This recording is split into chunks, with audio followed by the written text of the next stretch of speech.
물질 내부에서 전자의 거동을 어떻게 나타낼 건가 하는 건 중요한데 물질파로 표현한다고 했습니다. 즉, 전자의 물질파가 어떠한 형태인지를 알아야 되는데 그러한 파동을 구하는 방정식, 그것이 슈레딩거 파동 방정식입니다. 그래서 슈레딩거 파동 방정식을 이해를 하면 바로 전자의 거동을 이해할 수가 있는 것입니다. 그래서 파동 방정식을 통해서 원자의 구조를 이해할 수가 있습니다. 네, 세 번째 시간 슈레딩거 파동 방정식과 원자 구조가 되겠습니다.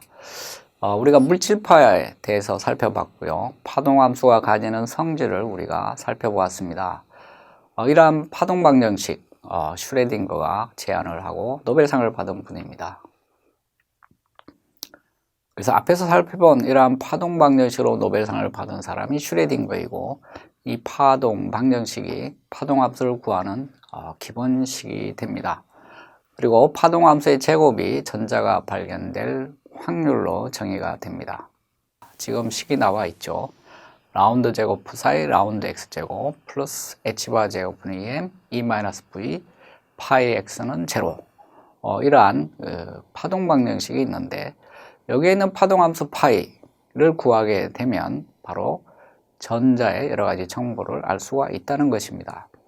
그래서 결국 전자의 에너지나 전자의 위치를 알려면 바로 이 파동 방정식을 풀어서 파동함수 파이 x를 구하면 됩니다. 이러한 시간에 무관한 파동 방정식의 3차원 표현은 따로 나타냈는데, 델 제곱은 x에 대한 편미분, y에 대한 편미분, z에 대한 편미분의 합으로 주어지는 그러한 연산자입니다. x에 대해서도 두 번 편미분하고 y에 대해서도 두 번 편미분하고 z에 대해서 두 번 편미분하는 것이죠. 그리고 전자가 존재할 확률은 이 파동함수의 제곱에서 주어지게 됩니다. 이것도 이론과 실험이 잘 일치합니다. 여기서는 1차원에 대해서만 주로 살펴보도록 하겠습니다. 그래서 어떤 전자나 입자의 파동함수 파이를 구하려고 하면 바로 이 파동 방정식, 이 미분 방정식을 풀어야 됩니다. 두 번 편미분한 이 이계 미분 방정식의 일반 해는 잘 나와 있습니다. 그래서 어떤 변수에 대해서 두 번 미분한, 그리고 한 번 미분한 이런 것들을 합으로 주어진 이계 미분 방식 일반적인 해는 잘 나와 있는데, 파동 방정식의 해를 구하기 위해서는 바로 s제곱 플러스 as 플러스 b는 제로의 두 해를 구하면 됩니다. 2차 방정식이죠. 우리가 잘 아는 2차 방정식이고, 이 2차 방정식 풀면 s값이 대개 두 개로 구해지죠. 그리고 A는 앞에 파동 방정식에 보면 A는 0에 해당이 되고 B는 h바 제곱분의 2m e-v에 해당이 됩니다. 파동 방정식 다시 한번 살펴볼까요? 라운드 제곱 사이 x 라운드 x 제곱의 앞에 부분은 1이죠. 1. 밑에 있는 이계 미분 방정식 일반의 형태도 1입니다. d제곱 y dx제곱 1이죠. 그 다음에 파동 방정식에서는 x에 대한 한 번 미분이 없죠. 그래서 이계 미분 방정식 일반의 형태에서 a값, dy dx의 a값은 제로에 해당이 되겠죠. 그 다음에 파동 방정식을 보면 파이 x 앞에 h바 제곱분의 2m e-v가 있는데, 이계 미분 방정식 일반의 형태 스몰 b가 있죠. 소문자 b, 거기에 해당이 됩니다. 그래서 이러한 이 파동 방정식을 풀기 위해서 s제곱 플러스 as 플러스 b는 제로의 해를 우선 구하게 되는데, a는 제로, b는 h바 제곱은 2m e-v를 두고 풀면 됩니다. s제곱 플러스 as 플러스 b는 제로, 이 2차 방정식의 해인데, 이건 일반적인 해는 여러 가지 경우가 있죠. 우리가 잘 아는 실건 혹은 중건, 그 다음에 두 개의 허건, 경우에 따라서 이런 다양한 해가 나올 수가 있습니다. a제곱 만약 4b가 0보다 크면 두 개의 실건이 얻어집니다. S1, S2. a제곱 만약 4b가 제로일 경우에는 한 개의 중건이 얻어지죠. 중복되는 건이라는 얘기겠죠.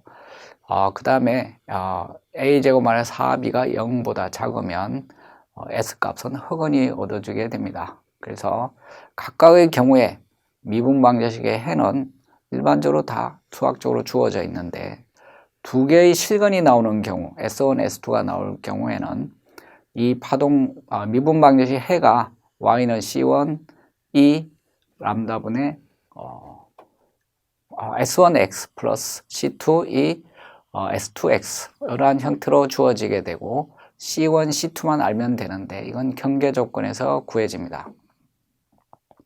만약에 a제곱 마이너스 4b가 0인 조건을 만족한다면 s는 마이너스 2분의 a라는 중건을 가지게 되고 그때 미분 방정식의 솔루션 해는 바로 y는 c1 e 마이너스 2분의 ax 플러스 c2x e 마이너스 2분의 x라는 형태로 주어지게 되고 c1, c2도 역시 경계 조건에서 구하게 됩니다. 흑은이 되는 경우 P 플러스 I 오메가하고 P 마이너스 I 오메가 두 가지 흑은이 있을 경우에는 밑에 있는 것처럼 삼각함수로 표시가 됩니다. 그래서 이 파동 방정식이 어느 경우에 해당하느냐에 따라서 파동함수의 모양이 결정이 됩니다.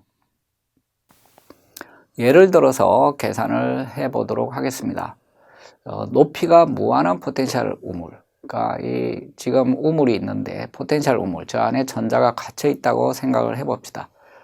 그리고 그 높이는 끝없이 높은 무한대의 장벽을 실제로는 유한하겠지만 여기서는 계산의 편의에서 아주 무한한 경우를 생각을 해 봅니다.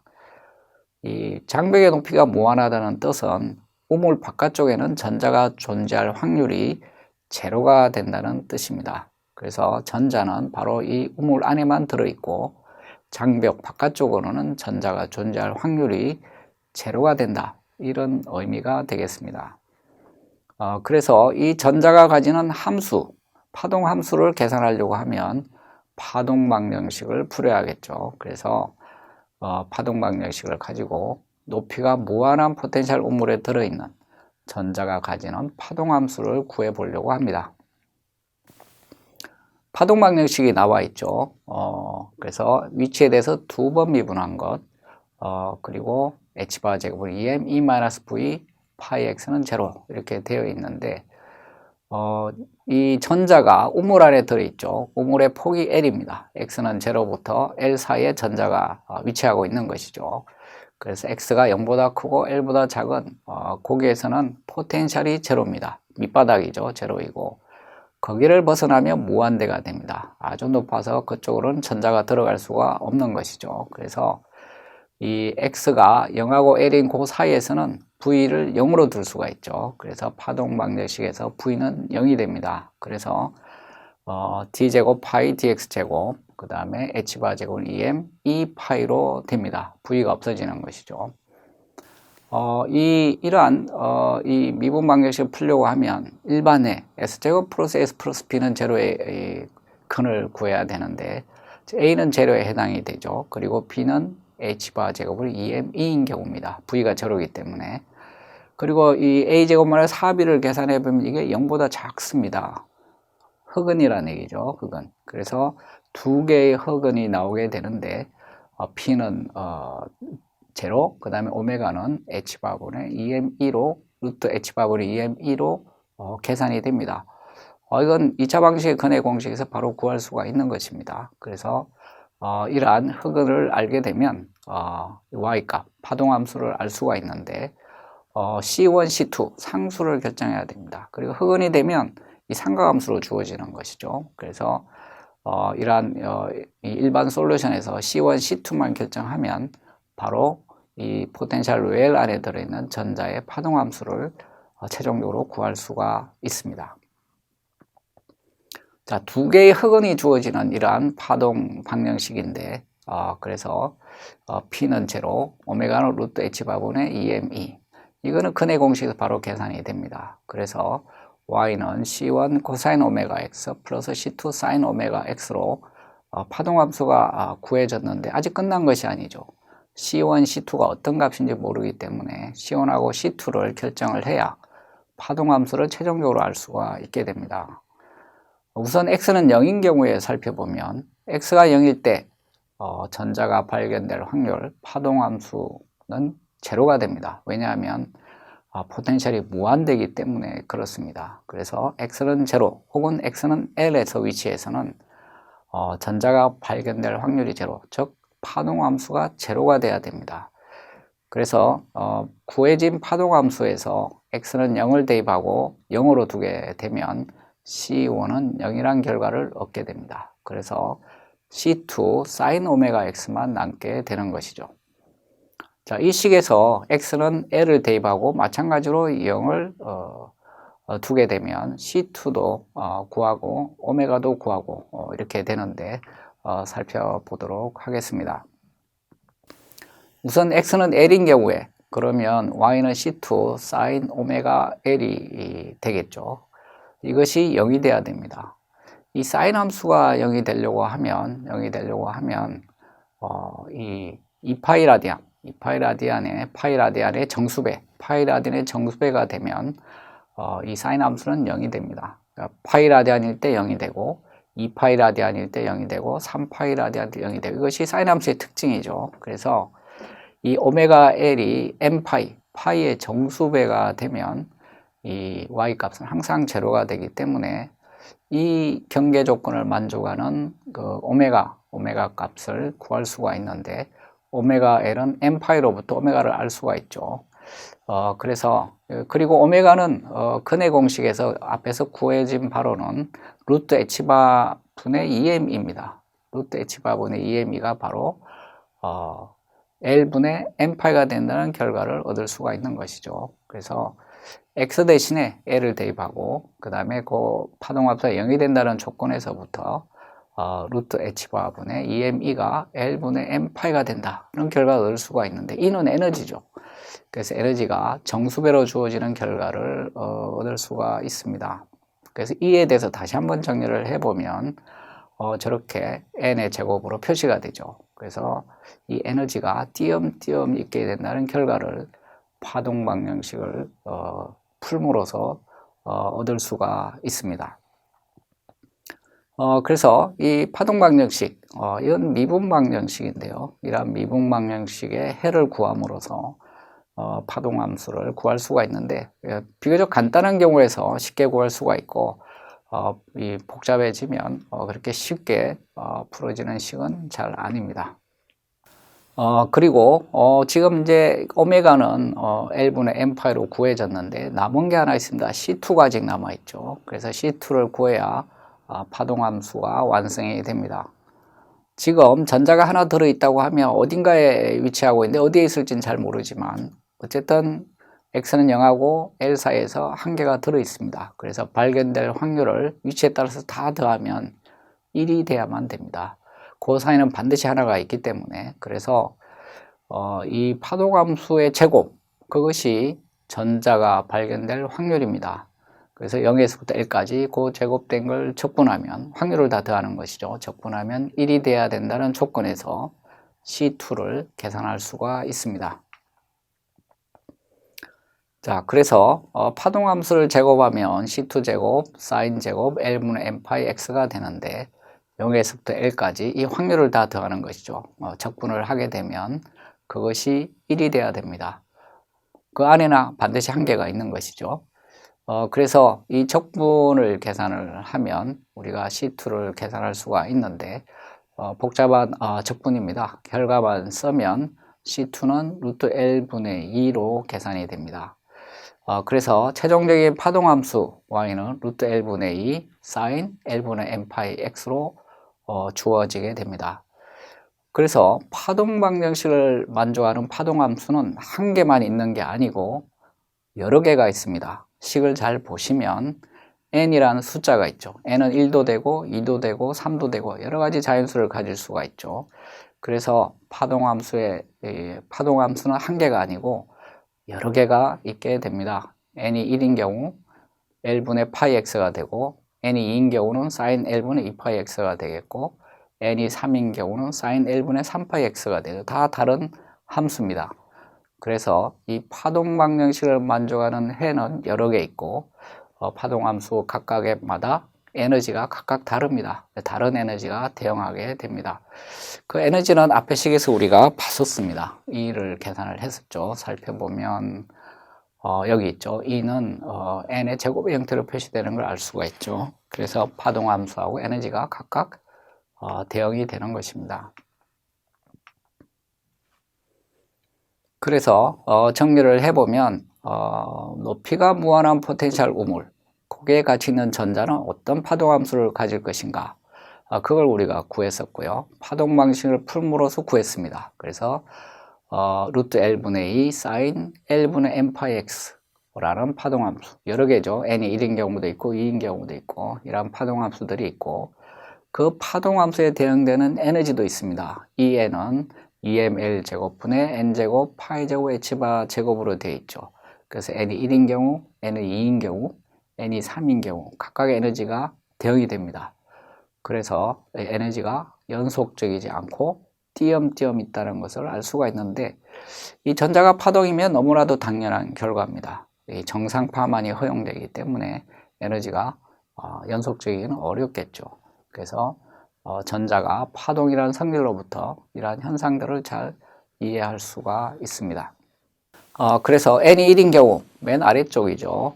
파이 1으로 표시가 되어 있는데 가장 에너지가 낮은 경우입니다.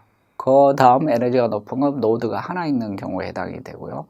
그 다음 노드가 두 개인 경우, 그래서 파동 함수를 그려보면 저런 그래프로 표시가 되고, 그걸 제곱한 것이 전자가 발견될 확률입니다. 0에서 L 사이에서 전자가 발견될 확률은 제곱의 값이 큰 곳, 그곳이 전자가 발견 확률이 높은 곳입니다.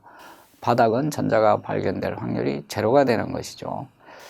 그리고 이러한 식들은 실험 결과하고 잘 일치를 해서 이 식을 의심하지 않고 우리가 쓰고 있습니다. 이번에는 높이가 유한한 포텐셜 우물의 경우가 되겠습니다. 지금 왼쪽에 포텐셜 우물이 나와 있고 높이가 유한하기 때문에 일정한 높이에서 우물이 끝나 있죠. 그 안에 전자가 들어있으면 어떤 파동함수를 가질 건가 하는 것인데 식이 좀 더 복잡해집니다. 그래서 결과만 오른쪽에 나타냈습니다. 그래서 포텐셜 웰 안쪽에서는 삼각함수 형태로, 오실레이션하는 삼각함수 형태로, 정산파 형태로 파동이 주어지지만 웰 바깥에도 파동함수가 있다는 것을 알 수가 있죠.